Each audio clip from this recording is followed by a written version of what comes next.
There's Missy over there. I wasn't gonna do this today, but I had a day, and when I had a day, I need my comfort books. I need my comfort books. Hey, welcome to the D. Louise book series. I'm Christina Kairos, This is where we read books, talk about books, no special effects, no theme music, none of that fancy stuff going on here. And because I have bad thumbnails, nobody watches. So I can do what I want because no one watches. But if you are watching, could you hit the like and subscribe?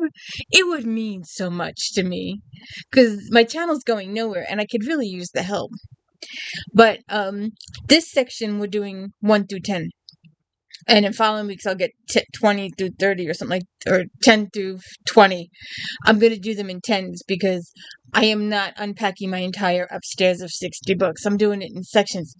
And I discovered today that I only have one copy of Ceremony. That's an odd thing for the first couple of books. That's a really odd thing. Why? Well, let's see.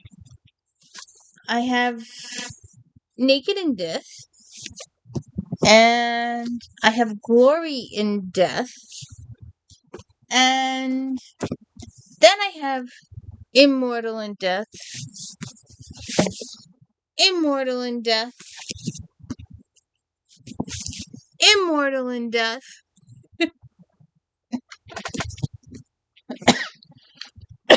In the early days, she only did the mass markets. And if they came out in the hardcover, they came out in large print. And if you take a large print, an early one, and you sit with the audiobooks, you'll notice that they're missing paragraphs. She updated them a little bit in years since. The newer ones, these are current because these are ones she did. There was an anniversary. I forget which year it was 30 or 40. I forget which one, but these were a reissue. So, and I know I have, but anyways, let's see, Vengeance and Death. That's out of order. We have Rapture and Death, and Rapture and Death. Oh, and Vengeance and Death. So this is book 6. We're doing 5 today. And Holiday and Death. And Holiday and Death. Only one conspiracy. And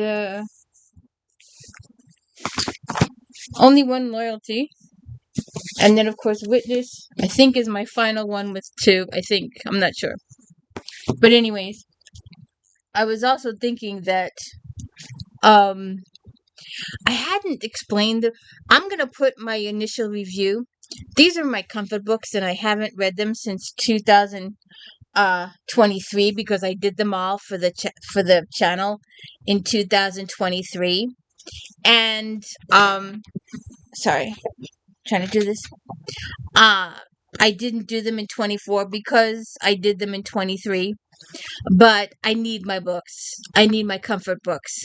So I decided a way to revisit them is to read my favorite character moments from the books.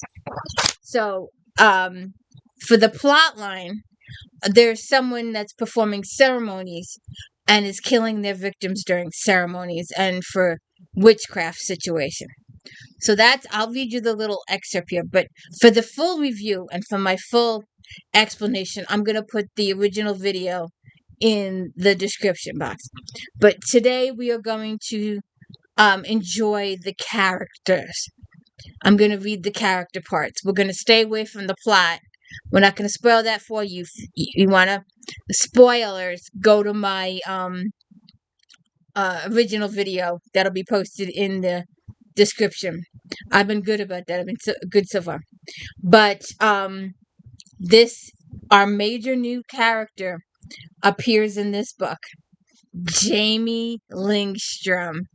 Sitting there going, Jamie For the first few books, you put Mavis on one, you put Nadine, you put Peabody. This one you put Jamie Lingstrom. Our little intro. Conducting a top secret investigation into the death of a fellow police officer has Lieutenant Eve Dallas treading on a dangerous ground. She must put professional ethics before personal loyalties. When a dead body is placed outside of a home, Eve takes the warning personally. With her husband Roarke watching her every move, Eve is drawn into the most dangerous case of her career. Yeah, we should put that career so far because things get worse in later books, much worse, and she goes through some horrific personal stuff in later books, but also there's one book that's really hard to read, because Eve really gets slaughtered in that one, not physically but mentally. So we get Jamie Lingstrom. All right, so Jamie is the grandson of the cop that was killed, and Jamie will become, and he's also, Feeney is his godfather. Now, Eve is a lieutenant in the New York City Police and Security Department. Roarke is her husband. Somerset is his major domo. Mavis is her best friend. Leonardo is Mavis's partner. Mavis is a singer now. Crack is in charge of the Down and Dirty bar. I don't think we see him in this book. Nadine is reported with Channel 75. And Whitney is her boss. Dr. Mira is the company shrink. Feeney, of course, is captain of EDD. And he is, we'll talk about McNabb when he shows up. Galahad, and Feeney's also like a father figure. We should talk about that's very important in this book. With Galahad, Peabody, we don't see Marv's. I don't think we see Dickhead. We might, but Jamie Lingstrom is our lead new introduction. And he becomes the apple of Roarke's eye and Feeney's eye, by the way. And everybody wants a little bit of Jamie. So, just this little tongue-in-cheek episode in the beginning. Roarke has worked late, and she is just relaxing, and just this little paragraph here. We're not going to read the whole scene because it's, stuff. But for reference, Eve is forever trying to get Roarke to fire Somerset. Even 50 books later, she's still she doesn't mean it anymore. She might have meant it in the first book, but she really never really meant it.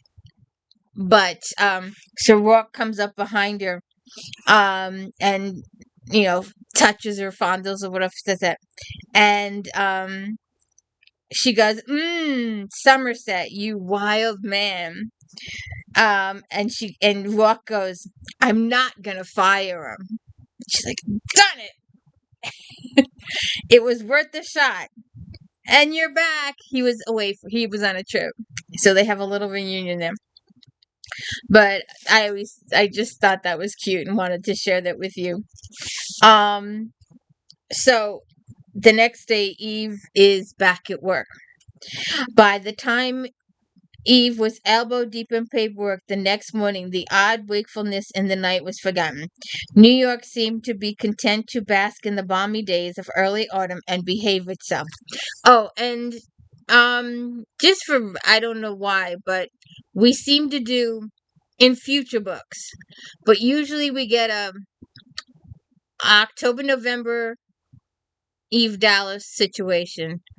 Sometimes it's Thanksgiving, sometimes it's Christmas with a little New Year's thrown in. Then we get a February Eve Dallas, and then a summer Eve Dallas. We get Eve Dallas periodically. So it seemed like a good time to take a few hours and organize her office. How can your files be this skewed? Peabody demanded. Her earnest square face expressed deep remorse and disappointment. I know where everything is, Eve said. I want you to put everything where I still know where it is, but where it also makes sense for it to be. Too tough an assignment, officer? I can handle it, sir. Fine. Don't roll your eyes at me. If things are a bit skewed, as you put it, it's because I've had a busy year. And as we're in the last quarter of this one and I'm training you, it falls to me to dump this on you. Eve turned and smiled thinly. With hope, Peabody, that you will one day have an underling to dump shit assignments on. Your faith in me is touching, Dallas. Chokes me up. She hissed at the computer. Or maybe it's the fact that you've got yellow sheets in here from 5 years ago that's choking me. These should have been downloaded to the main and cleared out of the unit after 24 months. So download and clear now. Eve smiled, widened as the machine hacked droned out a warning of system failure. And good luck. Technology can be a friend like any friendship. It requires regular maintenance and understanding. I understand it fine. Eve stepped over and pounded on the back of it twice.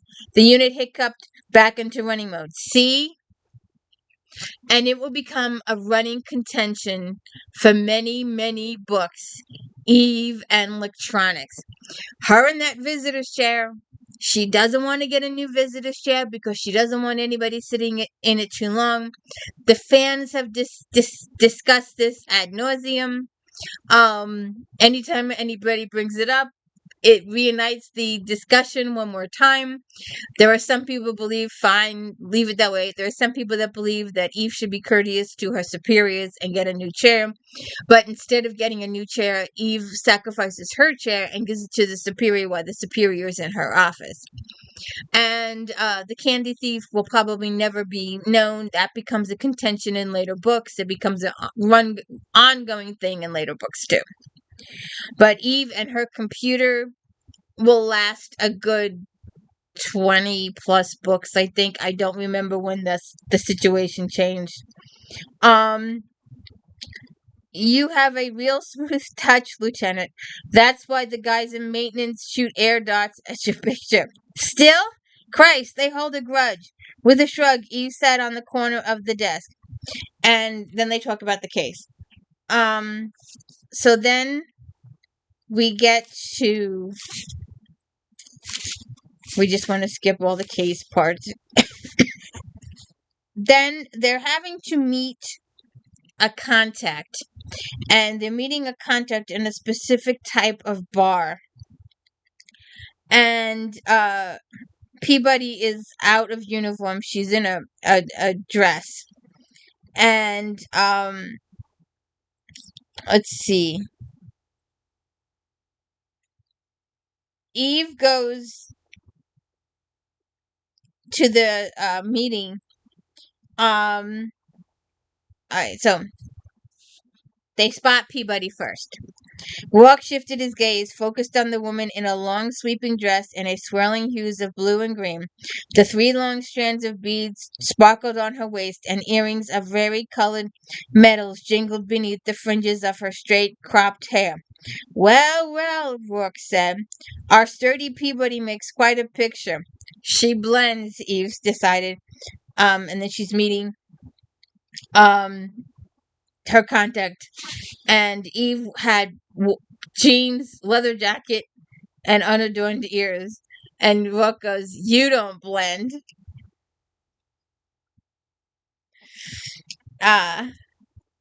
So, and then Roarke goes over to Peabody.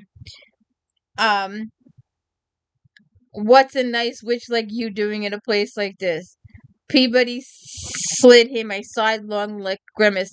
I feel like an idiot in this getup. You look lovely. Not my style. You know the fascinating thing about women, Peabody? You have so many styles. What are you drinking? And she says she's drinking a Sagittarius. It's a drink in the place. But we're just gonna go past this. Now,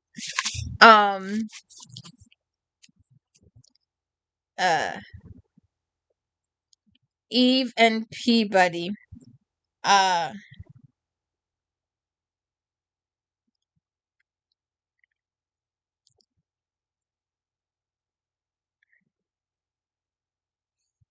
At this point, Peabody is living in her cousin's place.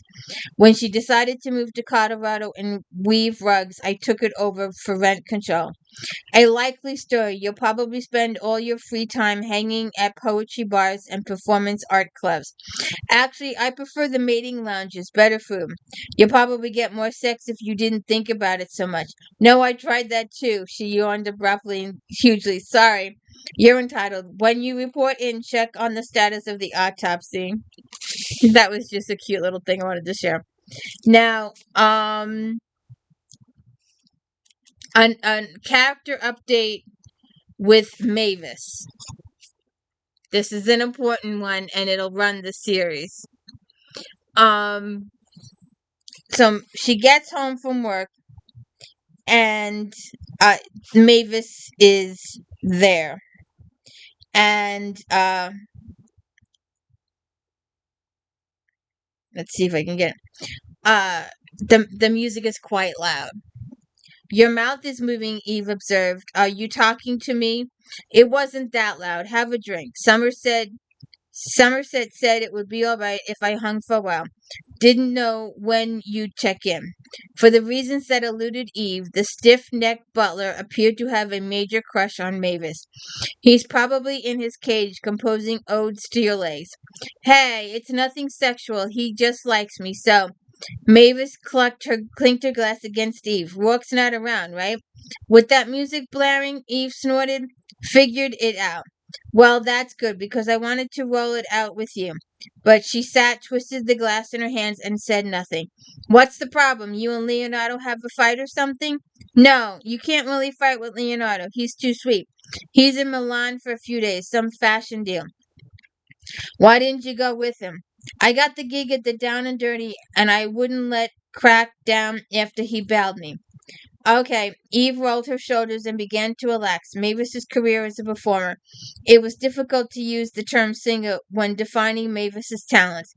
Was moving along. There had been some serious roadblocks, but they'd overcome. I didn't figure you'd work there much longer, not with a recording contract. Yeah, well, that's the thing. The contract, after finding out Jess was using me and you and Roarke for his mind games, I didn't figure the demo I cut with him would go anywhere. It was good, Mavis. Flashy, unique. That's why it got picked up. It is? I found out today that Roarke owns the recording company that offered the contract. I know we go way back, Dallas, a long way, and I appreciate you putting Roarke up to it, but I don't feel right about it. I wanted to thank you and tell you that I'm going to turn it down. Eve pursed her lips. Mavis, I don't know what the hell you are talking about.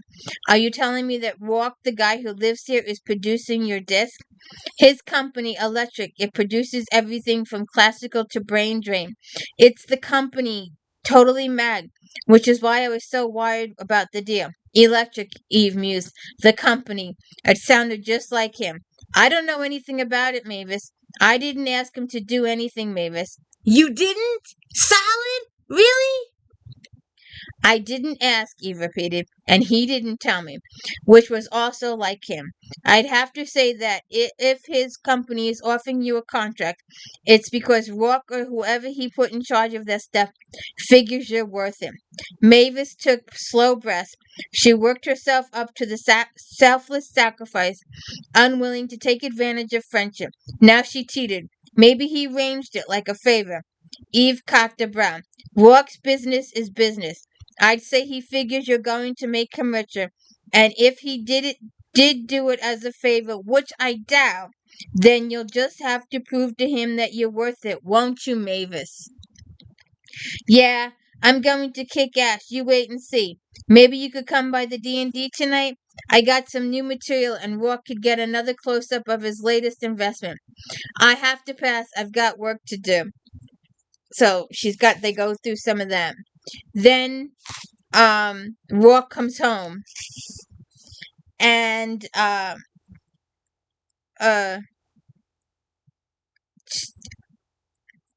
begin with,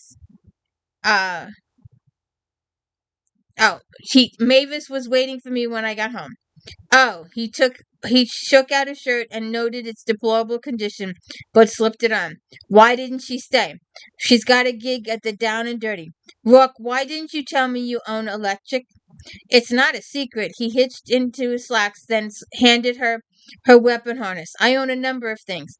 You know what I'm talking about. She would be patient here, Eve told herself, because it was a delicate area for everyone. Electrics offered Mavis a contract. Yes, I know. I know you know, she snapped. Damn it, Roarke, you could have told me. I'd have been prepared when she asked me about it. Asked you about what? It's a standard contract. She'll certainly want an agent or representative to look it over, but did you do it for me? She interrupted and her eyes were focused on his face. Did I do what for you? Offer Mavis the recording contract. He folded his hands, cocked his head. You're not planning on giving up law enforcement to be a theatrical agent, are you? No, of course not. Well, then it has nothing to do with you. You're not going to sit there and tell me you like Mavis's music. Music is a term I'm not sure applies to Mavis's talent. There! That talent, however, is, I believe, commercial. Electric's purpose is to produce and distribute commercial recording artists. So it's a business thing. Straight business? Naturally, I take business very seriously. You could be snowing me, she said after a moment. You're good enough. Yes, I am. Pleased that he was one of the very few who could snow her. He smiled at her. Either way, the deal is done. Is that all? No. Thanks either way. So then they talk about the case. Then the piece de resistance.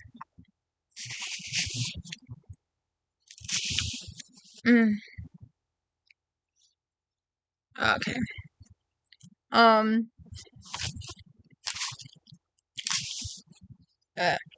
steady beep of an alarm had Eve rolling over and cursing.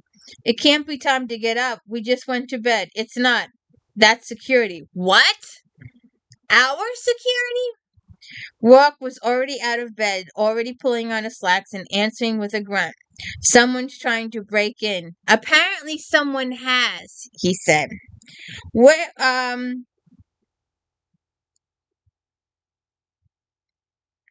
Damn it. She snatched up a communicator, shoved it in the back pocket of her jeans out of habit. You can't use that thing. I'll check it out. That's my job. You call dispatch. Report a possible intruder. No. If someone's on the grounds or in the house, and if you shoot him with that antique gun, I'm going to have to arrest you. Fine. Roarke. There's procedure for something like this. Reasons for procedure. Call it in.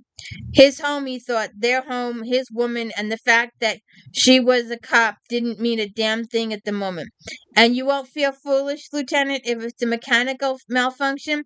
Nothing of yours ever malfunctions. Why, thank you. He opened the door and there was Somerset. It appears someone is on the grounds. Where's the breach? Section 15, southwest quadrant. Run a full video scan. Employ full house security when we're out. Even I will check the grounds. Absently, he ran a hand down her back. A good thing I live with a cop. We're going to talk about this. I mean it. Of course you do.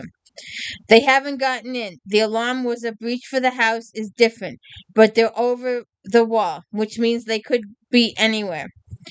So they go out and they take a look around, and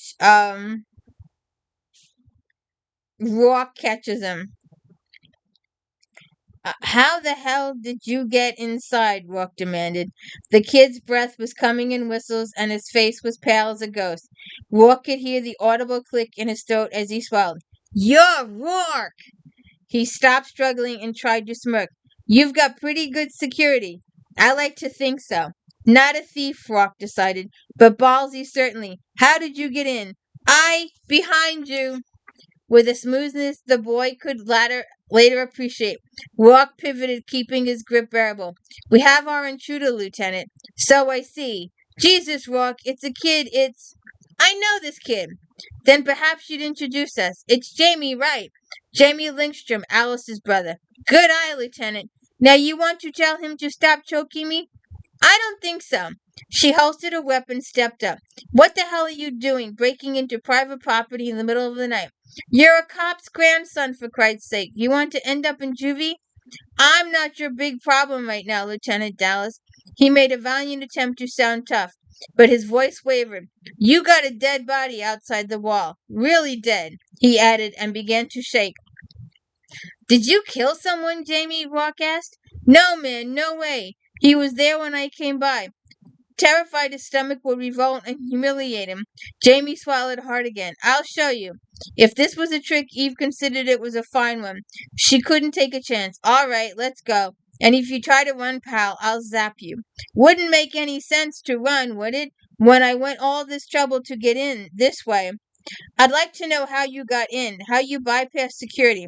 I fool around with electronics, a hobby. You've got a really high-grade system, the best. So I thought. I guess I didn't disengage all the alarms. Turned his head, tried another weak smile. You knew I was here. You got in. How? This. Jamie pulled a small palm-sized unit out of his pocket. It was a jammer I've been working on for a couple of years. It'll read most systems. He began frowning when Roarke plucked it out of his hand. When you engage this, it'll scan the chips, run a cloning program. Then it's just a matter of backing out the program step by step. It takes some time, but it's pretty efficient. Roarke stared at the mechanism. It was no bigger than one of the E-games one of his companies manufactured. Indeed, the casing looked distinctly familiar. You adopted a game into a jammer? Yourself. One that read and cloned and breached my security? Well, most of it. Jamie's eye clouded in annoyance. I must have missed something. One of the backups, maybe. Your system must be ultra mag. I'd like to see it. Not in this lifetime, Roarke says. When they reached the gates, he disengaged and opened them manually, sliding a narrow look at Jamie as the boy craned over his shoulder. Way impressive. I didn't figure I could get through this way. That's why I had to come over the wall. Needed a ladder. And Roarke ends up giving Jamie a job as an intern in the company, trying to woo him. And spoiler alert, it doesn't come up for another couple books, but he also pays for Jamie's college in attempts to woo Jamie to his side of the world. And Feeney also offers Jamie an internship at the police department to also woo him to his side of the world in the computers department, electronics division. You are way over there. I can't pull this thing. Here you go. You're a little closer. So, I just love all that with Jamie. He's just great. So then later on, this is just a cute little excerpt. We're just gonna go. I guess I could really skip it, but the going up in one of Rourke's helicopters. Would you like me to put one of my trusted employees on him? No, but that's what I'm going to ask you to do. She turned to the mirror and raked her fingers through her hair in lieu of a comb. I'm bringing this house too many angles of it. I'm sorry. You can't separate what you do from who you are. I don't expect or want you to. What touches you touches me. That's what I expect and what I want. The last case that touched me almost killed you. I need you too much. It's your own fault. Exactly. He bent down and kissed her. It made her laugh as she headed back down to fetch Peabody and faced the first media onslaught. She was no more than she strapped into a vehicle when she heard the throaty purr of an expensive engine. Wincing only a little, she glanced east and saw the sleek little copter with its tinted one-way glass cabin and whirling silver blades circle playfully and illegally before bulleting off. Wow, what a machine! Is that Roarke's? Have you been up? Peabody crammed her head to try to get a last look. That is one rapid mother. Shut up, Peabody. You gotta love it. Then, just a little excerpt. We run into Nadine, our Channel 75 reporter. She wanted to see Whitney first, but wasn't surprised to find Nadine in an ambush at the first level interior glide at Central. Busy night, Dallas. That's right, and I'm still busy. There'll be a press conference released by noon. You can give me something now. Nadine elbowed her way onto the glide. She wasn't a big woman, but she was a sneaky one. You didn't get to be one of the top on-air reporters in the city without some quick moves. Just a nibble, Dallas. Something I can take to the public for my 10 o'clock bumper. Dead guy. Identification withheld until next of kin of notify him. So you know who he was. Got any leads on who opened his throat? My professional opinion will be someone with a sharp implement, Eve said dryly. There's a rumor rolling around that there's a message left at the scene and that it was a ritual killing. I can't comment on that. Wait a minute. At the top of the glide, Nadine took Eve's arm. You want me to hold something? You know I'll hold it. Give me something and let me work. Trusting the media was a dicey business, but she trusted Nadine before. To their mutual benefit, as the research showed, Eve knew Nadine was a finely honed instrument. And she gives her a little taste. In the future, Nadine will use bakery goods to get through the bullpen. And that'll become a running thing for the rest of the books. The bakery box. Then I'll probably forget this, but in one of the later books, I mean late, I'm talking late 50s, uh, she brings donuts in and her guys are thanking everybody else but her. It's a hysterical scene. It's so good. Okay, now, a little on the backstory here. During the book, Eve is investigating another cop's death, as we read in a little bit of summary. And because this other cop was close to Feeney, Eve is instructed by her superior officer to withhold information from Feeney. And when Feeney finds out, that becomes a matter of contention. And he comes in and he rips Eve a new one. And Feeney is like a father to her. And Eve is absolutely devastated when Feeney rips into her. He knows, she tries to explain that she was instructed by her superiors not to tell him this information. But he still rips into her. So when Eve gets home, she's a basket case.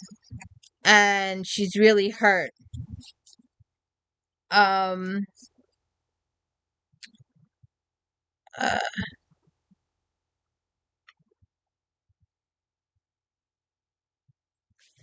I've already said about that. All right.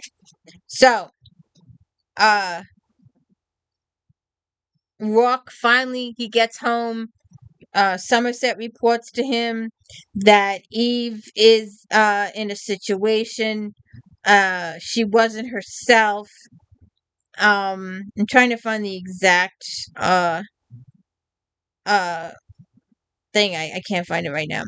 But Eve goes home and she tells Somerset she's not home to anybody. The lieutenant is very unhappy. She's not herself. He calls Roarke, tells Roarke. She goes into the gym. They have a personal gym in the house. She beats the heck out of a whole bunch of objects. Roarke comes home, sees her, and she won't talk to him, and she's all vented in. He finally gets it out of her what happened. So after she goes to sleep that night, Roarke goes to talk to Feeney.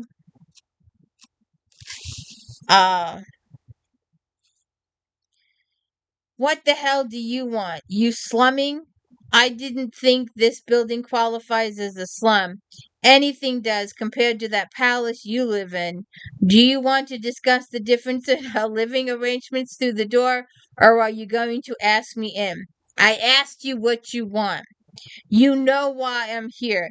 He quirked a brow, making sure it was just insulting enough. You got guts to face me, don't you, Feeney? It had, as Rourke had expected, the right effect. The door swung open. Feeney stood, blocking entrance with his compact body, bracing for war. He rumpled his face in fury. It's none of your business. On the contrary, Rourke stood where he was, kept his voice even. It's very much my business, but I don't believe it's any of your neighbors. Teeth clenched, Feeney stepped back. Come in and say what you have to say, then get the hell out. Is your wife at home? Rourke asked when Feeney slammed the door. She's got a girl's things tonight. Feeney inclined his head, much like a bull. Rourke thought, preparing to charge. You don't want to take you want to take a shot at me? You go ahead. I wouldn't mind pounding that pretty face of yours. Christ Jesus, she's just like you. Shaking his head, Rourke wandered through the living room. Homey, he decided. Not quite tidy. The viewing screen was set on the ball game, the sound muted. The batter swung, the ball flew in total silence. What's the score? Yankees are up by 1, bottom of the 7th. He caught himself on the verge of offering Rourke a beer, then stiffened again. She told you, didn't she? Filled you in right from the get-go. She wasn't under orders not to, and she thought I could help. He could help, Feeney thought, and tasted bitterness. Her rich, fancy husband could help, but not her former trainer, not her former partner, not the man who had worked side by side with her for years with pride and goddamn affection for 10 years. Don't make you less of a civilian, he tried, eyes went Brody. You didn't even know Frank. No, I didn't, but Eve did. She cared. We've been partners, me and Frank. We were friends, family. She had no business bumping me out of it. That's how I feel. That's what I told her. I'm sure you did. Feeney turned away from the view screen, looked Feeney dead in the eye. And however you told her, it broke her heart. Dented her feelings some. Feeney walked away, picked up a half-empty bottle of beer. Even though the murky haze of his fury, he'd seen the devastation in her eyes when he'd come down on her, and he willed himself not to give a damn. She'll get over it. He drank deeply. She'll do her job. She just won't do it with me anymore. I said you broke her heart. I meant it. How long have you known her, Feeney? Rourke's voice hardened, demanding 10, 11. How many times have you seen her fall apart? I'm imagining you could count them on the fingers of one hand. Well, I watched her fall apart tonight. If you wanted to crush her, you succeeded. I told her how things were, that's all. Guilt was already seeping in. He slammed the bottle down, determined to chase it away. Cops back each other. They trust each other, or they got nothing. She was digging on Frank. She should have come to me. Is that what you would have told her? Rourke said. Is that the kind of cop you helped her to become? It wasn't you in Whitney's office taking the orders, doing the job. He went on without giving Feeney time to answer, and suffering for it. No. A fresh wave of bitterness passed through him. It wasn't me. He sat deliberately, turned up the sound, and stared at the ancient battle on the screen. Stubborn, thick-headed Irish bastard, Rourke thought, with twin tongues of sympathy and impatience. You did me a favor once, Rourke. When I was first involved with Eve, and I hurt her because I misunderstood the situation. You straightened me out, so I'm going to do you a similar favor. I don't want your favors. You'll have it anyway. Rourke sat in the chair, completely sprung. He helped himself to Feeney's nearly empty bottle. What do you know about her father? What? Baffled now, Feeney turned his head and stared. What the hell does that have anything to do with him? It has everything to do with her. Did you know he beat her, tortured her, raped her repeatedly until she was 8 years old? A muscle worked in Feeney's jaw as he turned away, muted the scream. He'd known she'd been found in an alley at 8, beaten, broken, sexually abused. That was on record, and he never worked with anyone without knowing their official data. But he hadn't known it was her father who'd done it. He'd suspected as much, but he hadn't known. His stomach twisted, his hand clenched. I'm sorry for that. She never brought it up. She didn't always remember, or more likely she refused to remember. She still has nightmares, flashbacks. You got no business telling me this. She'll likely say the same thing, but I'm telling you anyway. She made herself what she is, and you helped. She'd go to the wall for you. You know that. Cops back cops. That's the job. I'm not talking about the job. She loves you, and she doesn't love easily. It's difficult for her to feel it and to show it. Part of her always be braced for betrayal, for a blow. You've been her father for 10 years, Feeney. She didn't deserve to be broken again. Roarke stood, saying nothing more, walked out.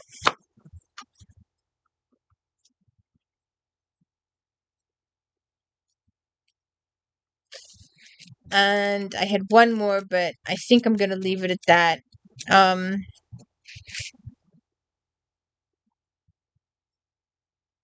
yeah, Eve and Nadine asked for another quest. So that is Ceremony in Death. And I believe next week is Vengeance in Death. Another large print.